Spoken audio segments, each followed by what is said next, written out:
Just been watching and have just completed a documentary entitled Alleluia, Leonard Cohen, A Journey and a Song.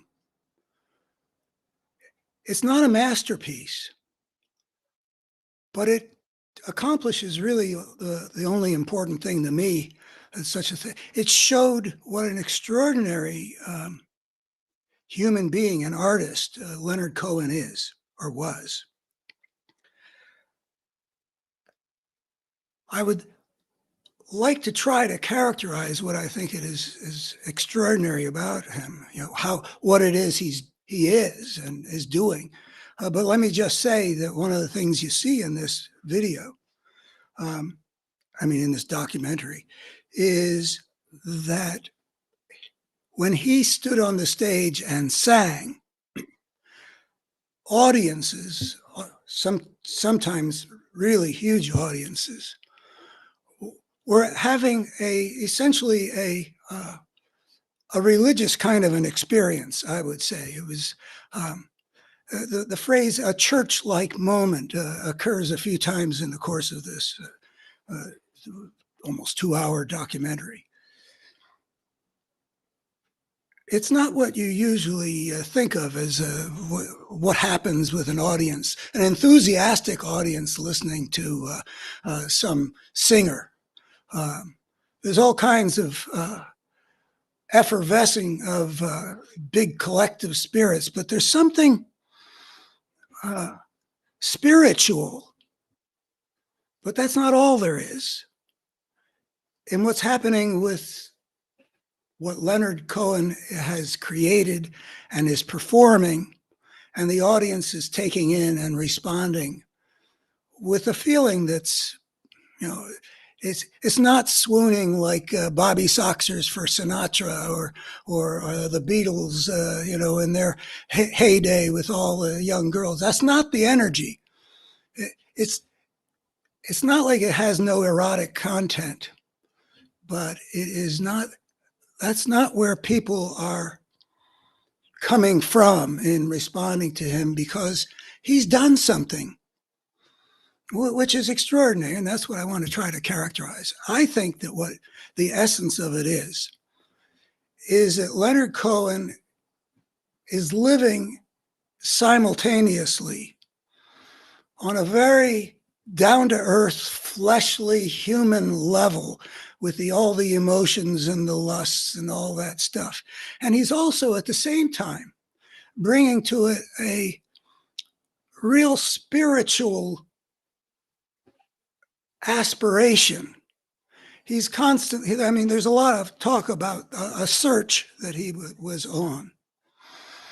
And I think that there are a few people who can do as well as he did in putting those two things together in a meaningful way. That brings in the fact that he's gifted, first of all, as a poet. If you're going to try to talk about, say, sexual, romantic man-woman relationships in a way which is also spiritually infused, it helps to have the language to be able to embody that combination. Sleepy golden head upon the pillow. I know others love before us in rivers and in forests. There's a kind of a perspective that's coming in. Sisters of Mercy in the song about Suzanne takes you down to the river by the water. He's living a human life. And and I guess he's a guy who's very intense about it, maybe had his issues about it, but he's also bringing to it a spiritual aliveness that's somewhat rare. And I would associate it with, from what I've read about his life, that he grew up in a Montreal Jewish family that was Jewish in a way that led to thinking about the place of the divine or God or whatever in the whole thing. And so this particular video is organized. I mean, it's not well organized. That's the defect. But I don't care about that. They fed you the images and the information. You see Leonard Cohen, you hear him talking about his life and his work, and you get to hear the songs performed by him and by others, and you see the audience's reactions. And I could just watch, in any sequence, any one of those things would have been okay for them to just throw together. And it's too much thrown together, but it doesn't matter. And so it's all built around the song Alleluia, which is, of course, a Hebrew word. And it ties directly into one's relationship with God.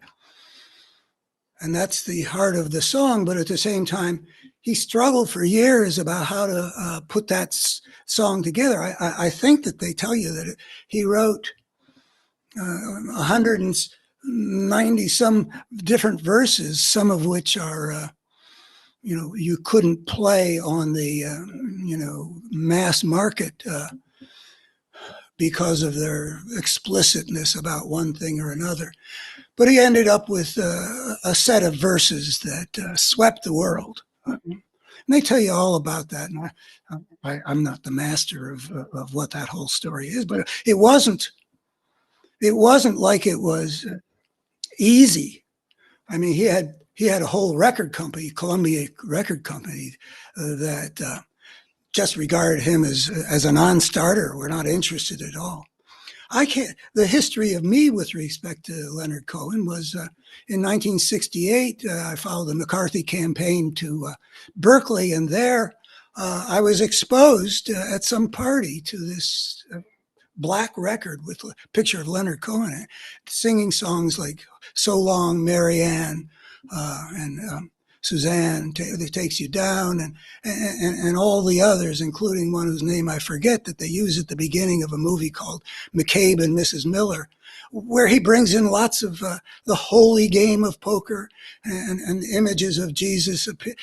Only drowning men could see him, continually working on putting the struggles of a human life into the context of the spirituality of our culture and our attempt to ground ourselves into the basic meaning of things.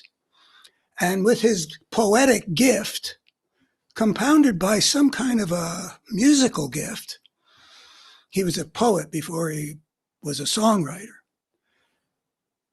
He finds powerful, impactful ways of tying those levels together. And that record, Leonard Cohen didn't sound like other people. It was something where you sort of felt like you needed to stop and listen to the words and experience whatever it was that they evoked with their various ambiguities and subtle ways of making contact with Salvation Army this. And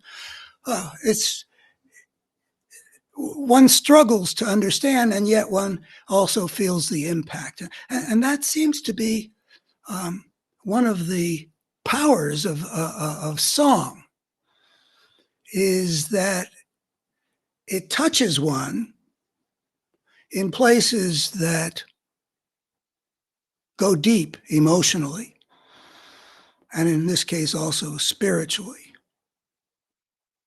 I mean, sometimes you can have a song, like Frank Sinatra singing My Way, which has an emotional thrust to it. But I don't think it leads one to any kind of deep spiritual contemplation, whereas Leonard Cohen does. And that's pretty rare. I heard his first record, his record was, I think, published in 1967. I heard it, I think, in 68. And wow, that's really something. And I didn't know quite what to think of it, but he was in a category by himself. Then we get to Alleluia. And there's something about that song that touches people so deeply that see in this thing that people responded to it. Performers responded to it. They would hear it and they would say, "Oh, we're going to do this tomorrow," and it becomes a song that becomes almost an anthem to the world. I wasn't particularly aware of it. I was aware of the song, but I didn't know. I didn't know that it was like having like 200 people do a cover of it. And then when Donald Trump won the election, and Saturday Night Live had a show immediately thereafter, and we were all in such deep pain. And Kate McKinnon, I think is her name, sat down at the piano and played Alleluia and sang Alleluia. And it spoke so deeply to the pain I was feeling, because somehow the United States had elected a man like Donald Trump to be president. And for a couple of years, I couldn't listen to Alleluia because of what it meant. There's a very brief bit of footage in the last, I think, 25 minutes, 20 minutes of the video of him performing in Tel Aviv. This is, I think, 2009, before things in Israel had become as dark as they are now. I don't know what it would be like now. That's a whole nother story. But he's there in Tel Aviv, and he calls for peace in a moving way from the stage, and presents a kind of a vision of Israeli Jews and Palestinian Arab Muslims living in some kind of a peace. And the crowd goes kind of wild over this. And then Jewish boy from Montreal that he is, who had a bar mitzvah, he's able to speak what I think is reasonably good Hebrew, and reciting a prayer, "The Lord make his face to shine upon you and give you peace." That whole thing, I think, is from Micah, but I'm not sure about that. But anyway, he gives that out to the crowd, and he bestows, I think with his hands, a priestly blessing onto the crowd. And I have a sense that what's happening in that crowd is not trivial, and not necessarily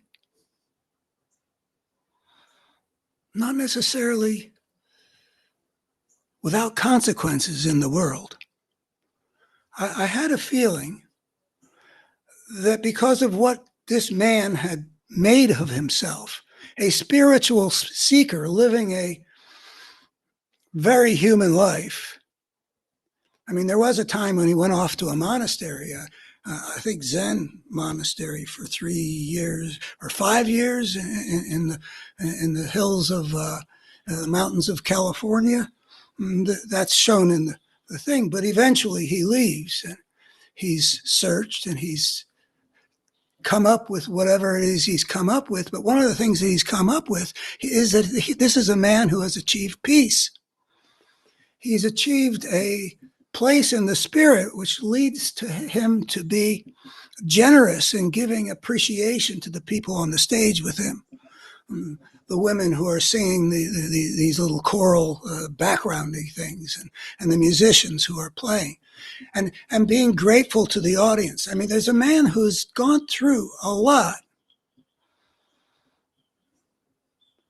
Not a holy man exactly in the sense of pure. He's asked, why is your voice so much deeper here in your older years than it was back in your 30s? And he didn't become a songwriter until he's in his early 30s. And he said, well, my voice has been changed as a result of 50,000 cigarettes and enough whiskey to fill a few swimming pools. There's a man who wasn't necessarily removed from all the temptations of being human. all the addictions of being human. But he always was working on becoming a more, what are the words? Spiritually enlightened, a better person, a more complete person.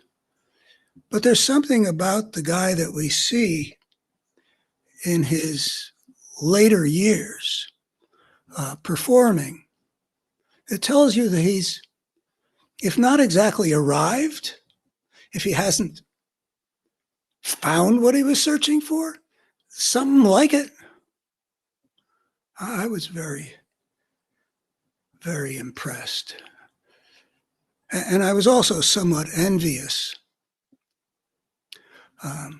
as one who's seeking to have an impact on people. And in my case, it's not with songs. And I've been very aware that, Taylor Swift, I'm not sure exactly what she's putting out or what Swifties are receiving. I can see that something's happening that's important. And it's not like Sinatra or Elvis and and young girls going wild. This is young girls going some kind of wild. And I don't know what that is.